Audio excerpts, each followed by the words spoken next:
बिस्मिल्लाहिर्रहमानिर्रहीम, अस्सलाम वालेकुम। Welcome to my channel. मैं विद अफशान। स्टूडेंट्स, आज हम डिस्कस करने जा रहे हैं क्लास 10th का फिजिक्स का पेपर, जो कि 2024 का फाइनल पेपर है। आपके साथ डिस्कस कर रही हूँ क्योंकि अभी 2025 का जो बच्चे 10th में है उनका भी पेपर होना है। ठीक है, उनके लिए ये पेपर बहुत अहमियत का हामिल है। इस पिछले पेपर से वो बच्चे बहुत कुछ सीख सकते हैं कि उनका पेपर कैसा होगा, किस तरह का पैटर्न होगा, कैसे करना होगा, कितनी चॉइस होगी। ये सारी इन्फॉर्मेशन इस पेपर के थ्रू उन बच्चों को मिल जाएगी। तो क्लास 10th का फिजिक्स का पेपर डिस्कस कर रहे हैं। 65 मार्क्स का पेपर होता है, ये तो आपको पता ही है, जिसमें आपके जो एमसीक्यूज के बाद बाकी का जो पोर्शन होता है सेक्शन बी और सेक्शन सी, वो 53 मार्क्स का होता है। ठीक है, मतलब 12 मार्क्स के आपके एमसीक्यूज होते हैं। अब सेक्शन बी की तरफ चलते हैं। सेक्शन बी में देखें, आपके 33 मार्क्स होते हैं, जिसमें आपने 11 क्वेश्चंस अटेम्प्ट करने होते हैं। हर क्वेश्चन के 3 मार्क्स होते हैं। ठीक है, अब क्वेश्चन की तरफ चलते हैं। If the length of pendulum is doubled, what will be it's time period. कह रहे हैं कि अगर पेंडुलम की लंबाई को दुगना कर दें तो इसका टाइम पीरियड क्या होगा। और मैं आपको दिया गया briefly describe the factors affecting the magnitude of induce EMF. आपने फैक्टर्स डिस्क्राइब करने हैं जो कि इंड्यूस ईएमएफ पर असरअंदाज होते हैं। दोनों में से जो क्वेश्चन आपको बेस्ट आता है आप वो अटेम्प्ट करेंगे। नेक्स्ट में give 3 differences between loudness and pitch. 3 आपने फर्क बयान करने हैं लाउडनेस और पिच के दरमियान, या फिर आपने कंपेयर करना है रैम एंड रोम मेमोरीज को। ठीक है, नेक्स्ट में है what will be the speed of light in glass that has a refractive index of. ठीक है, यानी आपने एक ग्लास है जिसका रिफ्रैक्टिव इंडेक्स 1.5 आपको गिवन है, उसमें रोशनी की रफ्तार क्या होगी ये आपने फाइंड करना है। और में आपने क्या करना है, स्टेट आपने करना है right hand rule for current passing through a conductor placed inside a uniform magnetic field. ठीक है, 2 small equally charge metal spheres having charge 9 ठीक है microcoulomb each are placed at a distance of 4.0 centimetre. Calculate the magnitude of force acting on these. और में आपको कहा गया है an electric geyser working of potential difference of 240 volt draws 20 ampere of current. How much electric energy will it consume in 2 hours. ठीक है, next question आपके सामने मैं शो कर देती हूँ, ये आपके सामने मैं रीड कर रही हूँ ताकि आपको अच्छी तरह एक्सप्लेन कर सकूं। Light enters from air into water at an angle of 35 degree and it is refracted through 18 degree. What is refractive index of water? ठीक है, नेक्स्ट और में कहा गया आप battery torch bulb uses 4 cells each of 1.5 volt to glow. If resistance of the bulb is 20.0, determine the current. आपने current को find करना है। नेक्स्ट में देखिए find the power supply to an electric iron drawing 6A current when connected to a 200 volt. ठीक है, power supply. और में आपको कहा गया cobalt 60 undergoes beta decay. Write its reaction equation, determine the identity of daughter nucleus. Next question की तरफ चलते हैं। नेक्स्ट क्वेश्चन में आपको कहा गया briefly explain the right hand rule for the case of current passing through a solenoid. और में आपको कहा गया a 12 volt battery passes a 1 ampere current through a resistor. Find value of resistance used in this circuit. यानी एक 12 volt की battery से, ठीक है, एक रेजिस्टर में से 1 एम्पियर करंट पास अगर वो करती है तो रेजिस्टेंस की वैल्यू आपने बतानी है।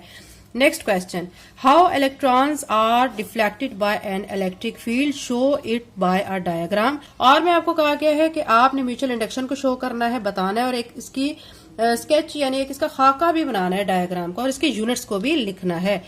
नेक्स्ट क्वेश्चन में आपको कहा गया discuss and gate with its circuit diagram symbol and truth table. और में आपको कहा गया briefly explain the function of the shock absorber. आपने शॉक एब्जॉर्बर का फंक्शन मुख्तसरन तौर पर बयान करना है। ठीक है, अब और में यह आपको कहा गया था नेक्स्ट दोनों क्वेश्चन में भी इसी तरह आपको और मिलेगा differentiate between hardware and software. और में आपको क्या करना है give 3 differences of loudness and intensity. Next question, what will be the atomic mass and atomic number of the nuclei that come after alpha decay of uranium, what is it's name. ठीक है, और मैं आपको कहा गया determine the electrostatic force between carbon nucleus having 6 proton and the valence electron which is eight distance of 6.4 nanometre from the nucleus. ये section B था जिसमें आपको 11 क्वेश्चंस अटेम्प्ट करने हैं। हर क्वेश्चन में आपको चॉइस है, ठीक है, यानी दो दो आपको दिए जाएंगे क्वेश्चन, उसमें और होगा, आपको जो बेस्ट आता होगा आप उस क्वेश्चन को अटेम्प्ट करेंगे, ठीक है। इस क्वेश्चन पेपर को भी आप तैयार कर लें, कुछ क्वेश्चन पिछले पेपर्स में से भी रिपीट होते हैं, ये याद रखें। अभी सेक्शन सी की तरफ चलते हैं। सेक्शन सी देखें, यहाँ पे भी आपको इसी तरह चॉइस मिलेगी। अटेम्प्ट आपने करने हैं 4 क्वेश्चन, इसमें से अब 2 क्वेश्चन आपको इस तरह दिए जाते हैं तो उनमें और दिया जाता है, एक क्वेश्चन आपने अटेम्प्ट करना होता है। Show that the motion of mass attach to a spring simple harmonic motion, derive formula of its time period and frequency. आपने साबित करना है कि स्प्रिंग से जुड़ा हुआ जो मैस है उसकी हरकत जो होती है वो सिंपल हार्मोनिक मोशन होती है। इसका टाइम पीरियड और फ्रीक्वेंसी का भी आपने फार्मूला बनाना है, आपने फार्मूले के जरिए इसको शो करना है। या फिर आपने क्या करना है, आपने बताना है कि जो रिफ्रैक्टिंग टेलीस्कोप है वो कैसे काम करती है और इसकी रे डायग्राम भी बनानी है और इसकी मैग्नीफाइंग पावर भी जो है वो भी आपने फाइंड करनी है। नेक्स्ट क्वेश्चन नंबर 4, यहाँ पे आपको कहा गया explain combination of capacitors in series with diagram, also give its characteristics and drive a relation for its equivalent capacitance. SONAR sends ultrasound signal towards seabed. It is received back after 8.3 seconds if speed of sound in sea water is 1550 meter per second.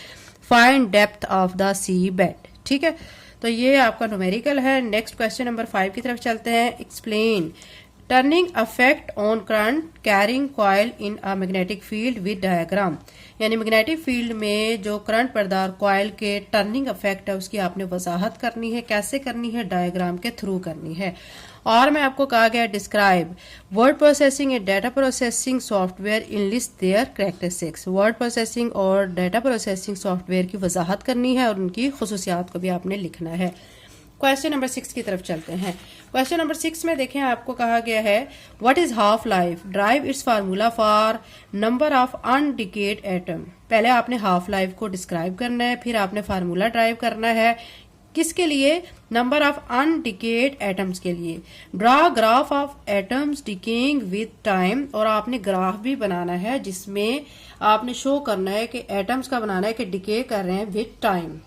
और मैं आपको कहा कि what is the cathode ray oscilloscope, ठीक है, discuss it's working principle with diagram, give its uses. Cathode ray oscilloscope क्या होती है, इसका काम करने का असूल आपने डायग्राम के जरिए शो करना है और इसका क्या इस्तेमाल होता है ये भी आपने बताना है।